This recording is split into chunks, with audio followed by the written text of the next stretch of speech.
Okay, guys, I'm walking to work. Let's talk a minute.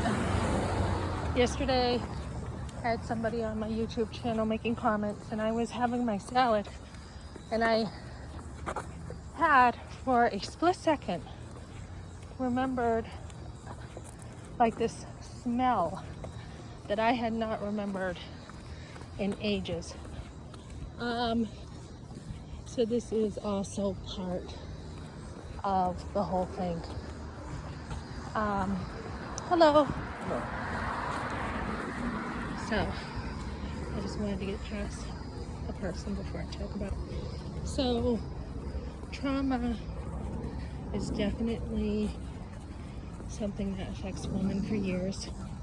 It is, and I don't think all trauma does, but I think when it comes to something so intimate as losing your child, it does. And when you have not healed from the first offense, so to say, the first offense of the betrayal, the lack of trust, if you haven't healed from that, it's just like one trauma on top of another, on top of another, in another.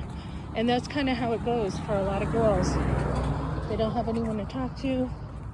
Nobody asks them, how did you get pregnant? What happened? What did he do? What did you do? Why did you let a guy pressure you? So we'll be talking about that, but it just goes on and on and on, right? So, and then you get busy having your own kids, and just there isn't time to deal with it until later on for a lot of women. A lot of women in the class I took, it is confidential, but they were older women too, and they just didn't have an opportunity to talk about things because we just didn't talk about it. So I want to say, when you finally do take care of business, and it's taken me it's taking me a while here with the two classes. I've had 5 years between the two classes. It's taken a while. It's a journey. It's not something that happens right away. You're healing. Unless, if there would have been support at the time and it would have been dealt with right away, there wouldn't have been all this stuff to deal with later. But God, in His perfect timing, has everything under control. And He knew before I dealt with this that first of all, I would need to be saved. He knew that. And I think a lot of women can't deal with this because they don't have a refuge. What are they going to do? Be like, where's the resource for shame? Where's the resource for condemnation and guilt that you got? Where is it? Is anyone, where is the foundation? Are they going to be like, okay, yeah, there's no guilt. According to who? Who has the authority to say that you're truly forgiven? And that's God. Or who has, where this was the adult's choice for me, who has, shame is part of abortion, but who has the ability to say there's no condemnation in life? Only God, right? It's a whole different system. When you are a child of God's, whole different system that you live by. Who has the ability to say any guilt that anyone has is done. So later on in life, He had already built that foundation for me to know that, He had nailed it. Everything that I would ever do in my life, anything, would be forgiven. In anything in my past, anything in my present. So that's how we live. We live as forgiven people. That's how I came to know Christ. Not that it was my sin to carry, but he knew in the healing process I would need to know him more because of the trauma I went through.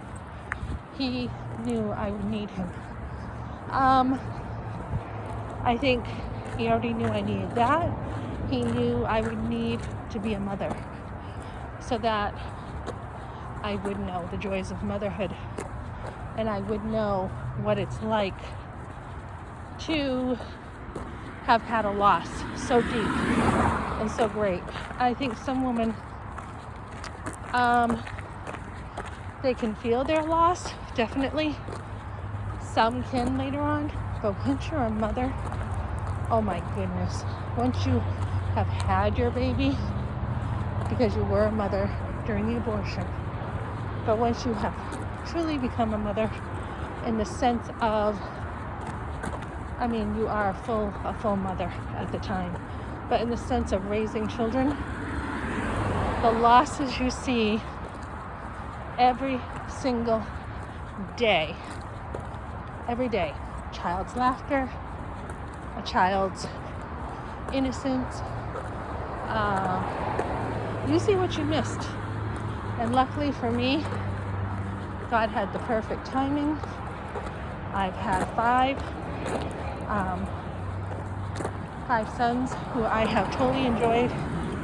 And I think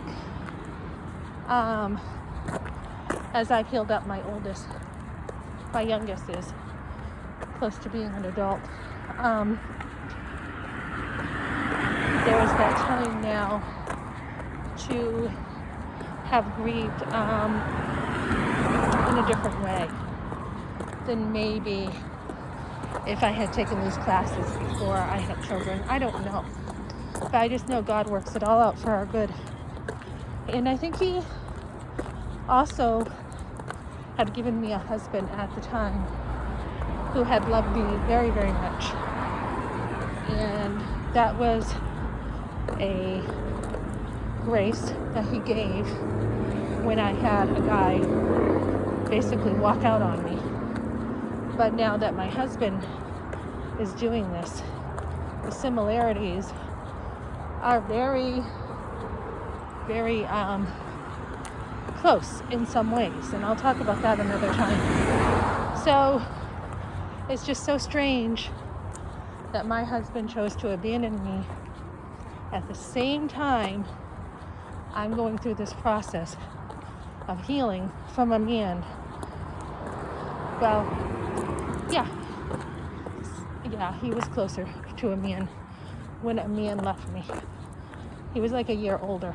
So I was close to 17. And yeah, he was old enough, right? But I was 16, very naive. And this was on October 7th. That has always played a role in my life, 1987. That is an anniversary date. So there are ongoing things that happen, and God is just working in me and continuing to make me a whole new creation.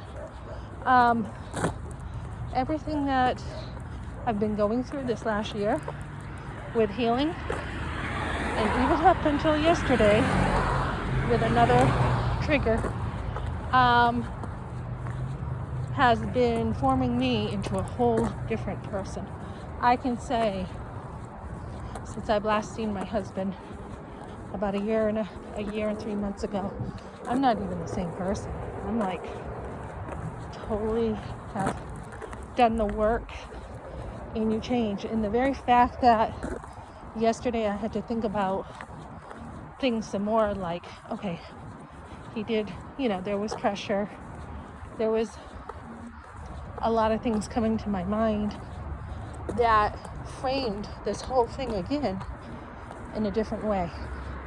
I don't know what my mother and father talked about, but I do know I was there when my mother spoke to the guy who got me pregnant.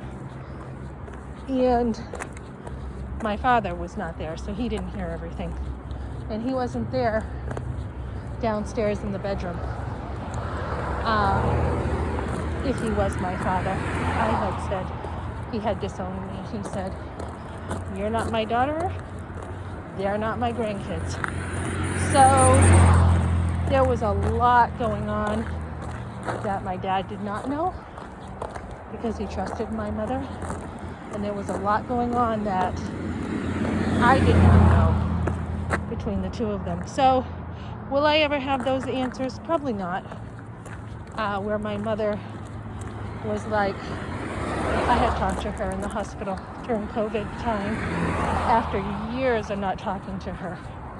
I gave her a call and basically she was one way to my face, and then I had heard she didn't want a relationship, which I pretty much knew. So when you have a mother who doesn't want to be a mother, it doesn't just happen in abortion, it happens before the abortion. And she didn't really want to be a mother, but she had my brother and I, and then she had her tubes tied. So when your mother who doesn't really want to take care of you later on wants to be a grandmother, it doesn't go so well.